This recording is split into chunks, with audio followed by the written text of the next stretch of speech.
Serangan rudal Khorramshahr Iran ke Tel Aviv dan pergeseran besar geopolitik Timur Tengah.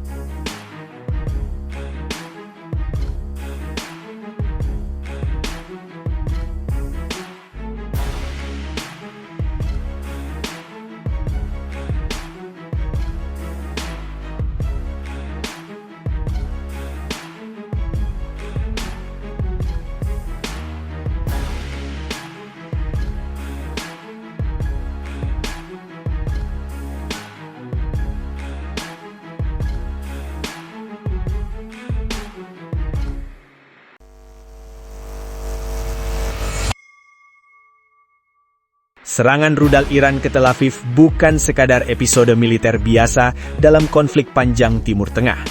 Peristiwa ini menandai babak baru dalam rivalitas strategis antara Iran dan Israel, dua kekuatan regional yang selama puluhan tahun berperang secara tidak langsung melalui proksi, tetapi kini semakin mendekati konfrontasi terbuka. Serangan tersebut tidak hanya berdampak pada keamanan Israel, tetapi juga berpotensi mengubah peta geopolitik kawasan, mempengaruhi ekonomi global, serta memicu dinamika baru dalam politik internasional. Dalam perspektif geopolitik, serangan ini memiliki 3 implikasi utama: perubahan keseimbangan kekuatan regional, meningkatnya resiko perang kawasan, dan dampak ekonomi global yang luas. Pertama, dari shadow war ke konfrontasi terbuka. Selama bertahun-tahun, konflik Iran-Israel sering disebut sebagai shadow war atau perang bayangan. Kedua negara jarang menyerang secara langsung, sebaliknya mereka menggunakan jaringan sekutu dan operasi rahasia. Israel menyerang fasilitas nuklir Iran melalui operasi intelijen dan serangan udara, sementara Iran mendukung kelompok seperti Hizbollah, Hamas, dan milisi di Suriah serta Irak. Namun, serangan rudal langsung ke wilayah Israel menandai perubahan besar. Iran menunjukkan bahwa mereka memiliki kemampuan menyerang Israel secara langsung dengan rudal balistik jarak jauh.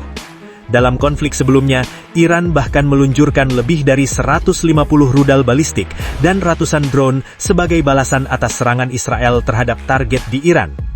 Ini berarti konflik yang sebelumnya tidak langsung kini berubah menjadi pertarungan antar negara. Bagi banyak analis keamanan, ini merupakan eskalasi paling berbahaya dalam hubungan Iran-Israel sejak Revolusi Iran 1979. Kedua, keseimbangan militer di Timur Tengah mulai bergeser. Serangan rudal Iran juga menunjukkan perubahan dalam keseimbangan kekuatan militer di Timur Tengah. Selama ini, Israel dianggap memiliki dominasi militer yang kuat berkat teknologi tinggi, dukungan Amerika Serikat, dan sistem pertahanan udara berlapis seperti Iron Dome dan Arrow. Namun, serangan rudal dalam jumlah besar mampu menekan sistem pertahanan tersebut. Taktik saturation attack, yaitu meluncurkan banyak rudal sekaligus, dapat membuat sebagian rudal lolos dari sistem pertahanan. Jika tren ini berlanjut, Israel mungkin harus meningkatkan investasi pertahanan udara secara besar-besaran. Bagi Iran, keberhasilan menembus sebagian pertahanan Israel memiliki nilai strategis dan psikologis, menunjukkan bahwa Israel tidak sepenuhnya kebal terhadap serangan. Di sisi lain, Israel tetap memiliki keunggulan dalam kekuatan udara dan operasi intelijen. Dalam konflik sebelumnya, Israel bahkan mampu menghancurkan banyak peluncur rudal dan fasilitas militer Iran melalui serangan udara dan operasi rahasia. Situasi ini menciptakan keseimbangan baru. Iran unggul dalam volume serangan rudal, sementara Israel unggul dalam teknologi militer dan kemampuan serangan presisi. 3. Risiko perang regional yang lebih luas.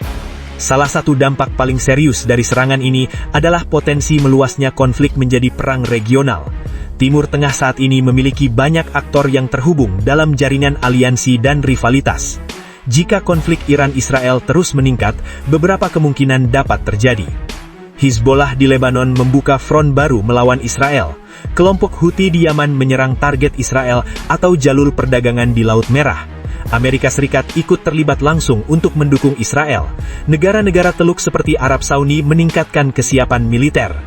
Skenario ini dapat memicu konflik multifront yang jauh lebih luas dibanding perang Israel dengan Gaza atau Lebanon. Bahkan serangan terhadap fasilitas energi di kawasan Teluk dapat mengganggu stabilitas global. 5. Dampak ekonomi global. Konflik Iran-Israel tidak hanya berdampak pada Timur Tengah, tetapi juga pada ekonomi dunia. Timur Tengah merupakan pusat produksi energi global, sehingga setiap konflik besar di kawasan ini langsung mempengaruhi pasar minyak dan gas. Ketegangan militer dapat menyebabkan lonjakan harga minyak karena resiko gangguan pasokan, penutupan ruang udara di beberapa negara Timur Tengah, gangguan jalur perdagangan seperti Selat Hormuz dan Laut Merah. Dalam konflik sebelumnya, serangan terhadap infrastruktur energi Iran bahkan menyebabkan penurunan drastis ekspor minyak negara tersebut dalam waktu singkat. Bagi negara-negara yang bergantung pada impor energi, termasuk banyak negara Asia, kondisi ini bisa memicu inflasi dan ketidakstabilan ekonomi. 5. Pertarungan pengaruh global. Konflik Iran-Israel juga mencerminkan persaingan kekuatan besar dunia. Amerika Serikat secara tradisional mendukung Israel, sementara Iran memiliki hubungan yang semakin dekat dengan Rusia dan China. Jika konflik terus meningkat, dunia dapat melihat terbentuknya blok geopolitik baru. Blok pro-Israel, Amerika Serikat dan sebagian negara barat, blok yang lebih dekat ke Iran, Rusia serta beberapa negara yang menentang dominasi barat. Konflik ini dapat memperdalam polarisasi geopolitik global, mirip dengan dinamika Perang Dingin, namun dalam bentuk yang lebih kompleks. Serangan rudal Iran ke Tel Aviv bukan hanya insiden militer, ia merupakan simbol perubahan besar dalam geopolitik Timur Tengah. Konflik yang sebelumnya bersifat bayangan, kini bergerak menuju konfrontasi terbuka. Keseimbangan militer regional mulai bergeser, dan risiko perang kawasan semakin meningkat. Jika tidak ada upaya diplomasi yang serius dari komunitas internasional, konflik Iran-Israel berpotensi menjadi salah satu krisis geopolitik terbesar di abad ke-21. Dampaknya tidak hanya akan dirasakan oleh Timur Tengah, tetapi juga oleh ekonomi global, stabilitas politik internasional, dan masa depan keamanan dunia.